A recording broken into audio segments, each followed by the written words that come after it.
आम्ही निवडणूक आयोगाला इशारा देऊ इच्छितो की जर हे स्वच्छ केलं नाही आणि सरकारचा भारतीय जनता पक्षाचा पार्टनर म्हणून जर काम करत असाल, त्याचा सहयोगी पक्ष म्हणून तुमची भूमिका असेल, तर या देशातील लोकशाही धोक्यात आहे। या देशामध्ये उद्याचा भविष्य अंधकारमय आहे।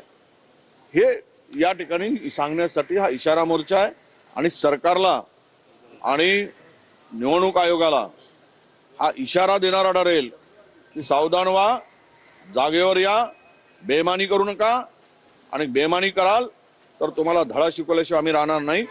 हा इशारा देण्यासाठी आजचा मोर्चा आहे।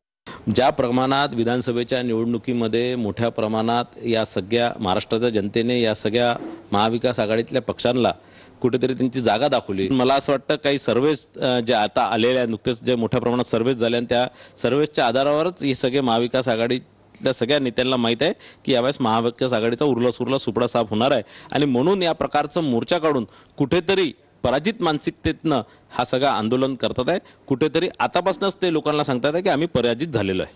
आता राजसाहेब त्या ग्रुपमध्ये जोडले गेले, त्यातून अराजकतेकडे हे जाईल।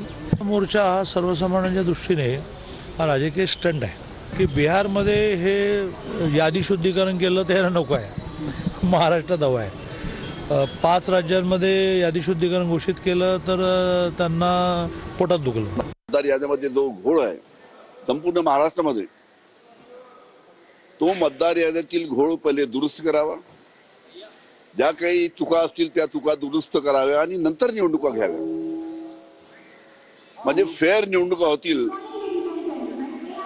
कारण की अशा मतदार याद्यामध्ये घोळ असताना जर निवडणुका घेतल्या तर हे निवडणुकीच्या दृष्टीने योग्य नाही, लोकशाहीच्या दृष्टीने योग्य नाही। आणि म्हणून मतदार याद्यातील सर्व चुका दुरुस्त करून पुढे निवडणुका स्थानिक स्वराज्य संस्थेच्या घ्याव्या, हे आमचं सर्व स्थानिक जे आमचे महाविकास आघाडी आहे त्यांचं सर्वांचं म्हणणं आहे।